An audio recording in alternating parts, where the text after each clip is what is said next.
self love. Awalnya di situ. Kita tidak mungkin bisa mencintai orang lain kalau kita sendiri tidak mencintai diri kita.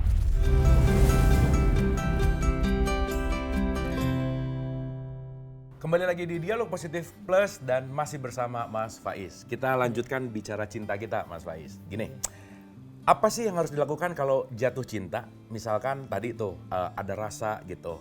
Tapi kan kadang-kadang rasa itu juga perlu diikutin atau enggak gitu.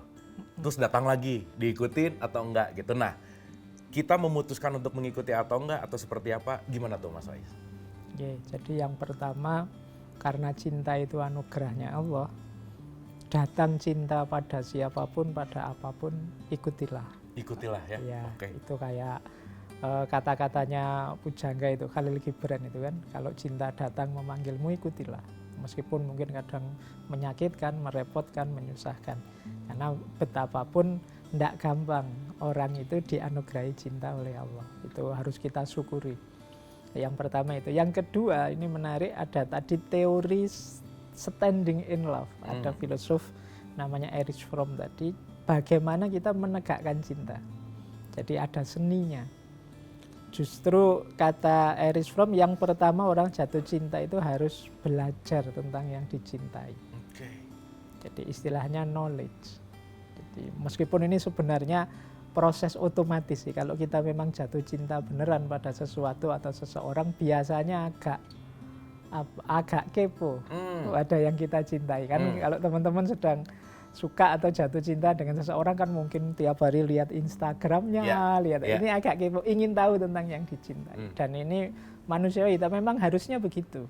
Kita ingin tahu banyak tentang apa, siapa, ikhwal yang kita cintai, sekaligus untuk memposisikan bagaimana aku bisa menghidupkan cintaku bersama dia. Jadi yang pertama aspek knowledge, yang kedua respect. Ketika kita mencintai sesuatu atau seseorang, langkah kedua kita hormati dia, kita terima dia sesuai kondisinya, ini respect. Yang ini kuncinya, kenapa tadi tidak boleh ada syarat macam-macam. Kalau masih ada syarat, itu masih belum cinta, masih bisnis.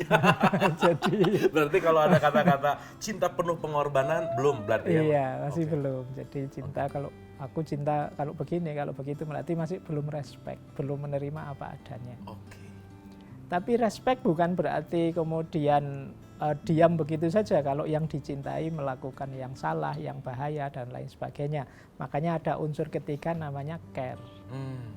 Care itu peduli. Ya aku cinta sih padamu, apapun kondisimu sekarang, tapi ayo saya bantu kamu jangan melakukan itu karena itu bahaya untuk dirimu. Nah, ini namanya care, peduli. Jadi tidak cuek, biar karena aku cinta dia, apapun dia aku terima, dan meskipun dia bahaya, meskipun dia merusak dirinya, biar saja, tidak begitu. Karena dalam cinta ada unsur care. Selain care ada responsibility, tanggung jawab. Ya saya tidak cuma nyuruh, saya tidak cuma simpati dengan situasimu, aku mau berjuang bareng-bareng. Itu namanya responsible, tanggung jawab. Persis sebenarnya ya penjelasan panjang ini seperti cintanya orang tua pada anaknya. Orang tua itu kan menerima apapun anaknya. Dan dia juga care, kan tidak dibiarkan anaknya seperti apa. Dia tetap peduli dan tidak sekedar menyuruh anaknya baik, tapi dia juga bertanggung jawab untuk membuat anaknya baik. Jadi ini contoh paling sederhana bagaimana idealnya orang mencintai. Jadi kita belajar dari para orang tua. Orang tua itu kan selalu ingin misalnya knowledge, ingin tahu anaknya seperti apa sih, anakku ini senang makan apa, yang membuat dia sakit itu, kalau dia melakukan apa, ini namanya knowledge. Setelah itu dia respect, dihargai. Tidak ada orang tua yang benci anaknya, seperti apapun anaknya, ini namanya respect.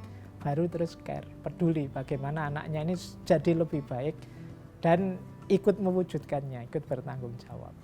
Cinta apapun menurut saya kalau pakai 4 rumus ini akan indah. Oke. Nah, tapi menariknya gini Mas Faiz, cinta tuh jadi melekat gitu ya, dimana mau ngapain kepikiran. Itu kan mau nggak mau kalau jadi attach atau melekat itu kan juga nggak baik ya dalam tanda petik. di satu sisi, let's say kita bicara dalam tradisi Islam gitu, harus melepaskan kemelekatan tuh. Gimana tuh Mas Faiz antara cinta yang seakan-akan melekat, tapi juga harus melepaskan kemelekatan, gimana tuh? Jadi kemelekatan itu mungkin pasnya dimaknai ketergantungan. Oh, oke. Jadi ketika kita terlalu melekat, tergantung pada yang kita cintai, justru kita tidak bisa memberi apa-apa padanya. Karena kemelekatan itu berarti ya kita jadi satu dengan dia, terlalu melekat, kita tidak kreatif lagi, kita tidak aktif lagi sebagai diri kita. Ada ilustrasi menarik dari tadi saya sebut Khalil Gibran, itu kata Khalil Gibran, yo, kalau kita mencintai itu tegaklah seperti tiang-tiang bangunan, harus berjarak. Karena bangunan itu kalau tiangnya ngumpul jadi satu, dia malah tidak kuat, ambruk. Oke. Jadi di antara kuncinya kenapa harus respect tadi itu, biarkan dia jadi dirinya, kita juga jadi diri kita, dan kemudian saling memperkuat. Jadi mungkin ini agak paradok memang. Jadi kita mempersembahkan segalanya untuk dia, membuang ego kita, tapi sekaligus kita jadi diri kita sendiri biar bisa memberi banyak padanya. Jadi kita bisa responsibel, kita bisa care tadi ketika kita jadi diri kita. Kalau terlalu melekat, nanti akhirnya dia seperti apapun ya mengalir saja ikut dia. Nah malah kita tidak bisa memberi banyak kontribusi padanya. Jadi logika sederhananya begitu. Ketika kita tergantung melekat, malah kita tidak produktif. Kata kuncinya berarti ketergantungan. Gitu iya, ketergantungan. Jadi kalau ketergantungan itu berarti kita tidak mandiri. Padahal cinta itu inginnya memberi yang terbaik pada yang dicintai. Bagaimana kita bisa memberi yang terbaik kalau kita tergantung sepenuhnya pada dia? Oke. Nah, ada juga gini Mas Faiz, satu statement bahwa gimana mau mencintai orang lain kalau kita belum bisa mencintai diri sendiri gitu. Karena dalam konteks mencintai itu biasanya justru malah mencari cinta dari orang lain, mencari sayang dari orang lain gitu. Padahal hubungan itu kan memberikan cinta gitu. Gimana tuh Mas Faiz? Iya, jadi memang kuncinya apapun itu sebenarnya ya pemahaman diri dan cinta diri, self love. Awalnya di situ. Kita tidak mungkin bisa mencintai orang lain kalau kita sendiri tidak mencintai diri kita. Orang yang tidak mencintai dirinya itu ya dia bahkan tidak jadi dirinya.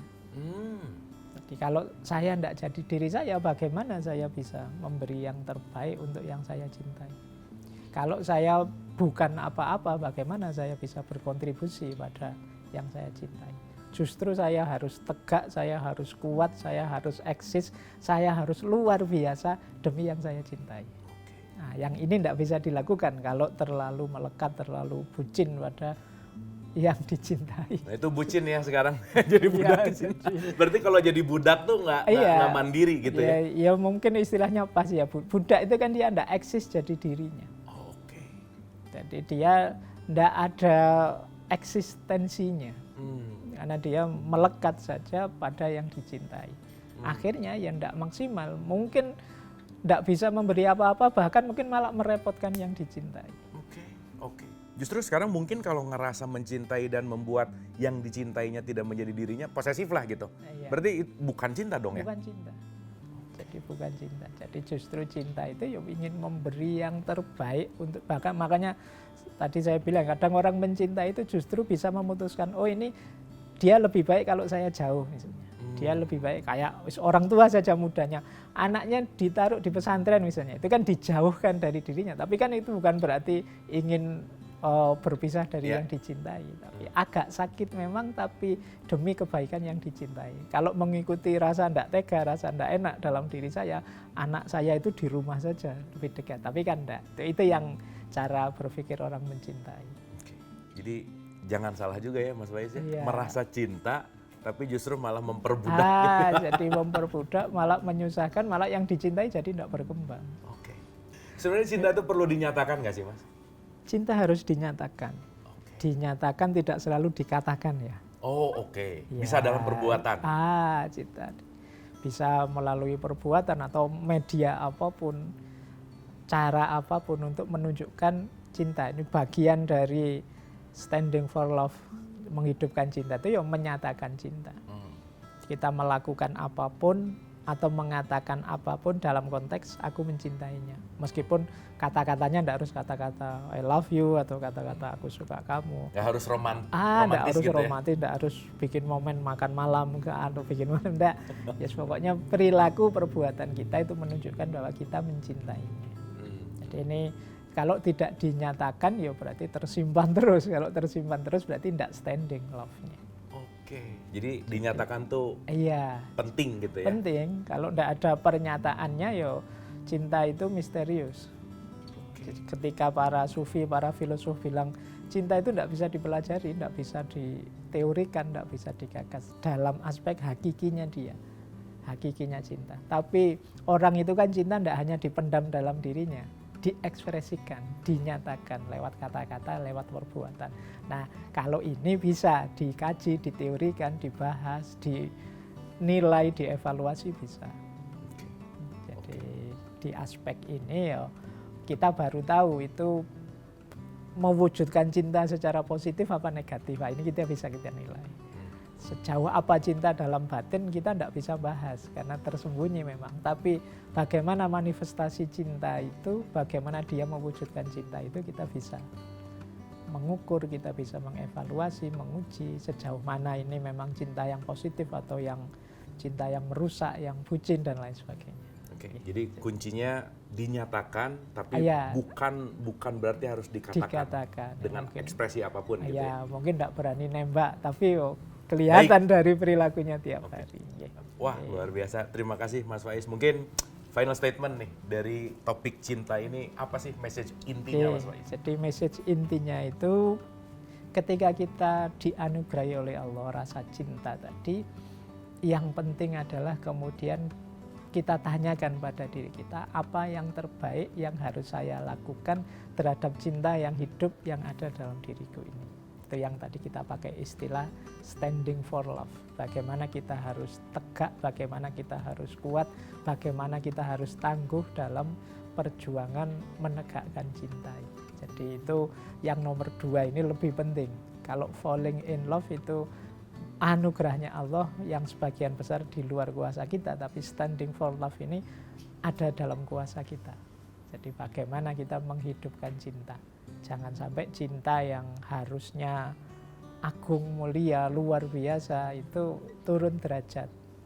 Jadi sumber rusaknya hidup kita, kacaunya hidup kita. Bukan karena cintanya yang jelek, tapi karena kitanya yang tidak mampu standing for love tadi. Okay. Terima kasih Mas Faiz. Jadi mudah-mudahan setelah mendengar ini standing for love-nya hadir di dalam diri kita dan tetap mengagungkan dari martabat cinta itu sendiri. Terima kasih atas perhatiannya. Mohon maaf lahir dan batin. Wabillahi taufiq wal hidayah. Assalamualaikum warahmatullahi wabarakatuh. Cinta mengajarkan kita untuk tidak aku dulu, tapi yang aku cintai dulu. Jadi disitulah kemudian orang sering salah rumus ketika mencintai.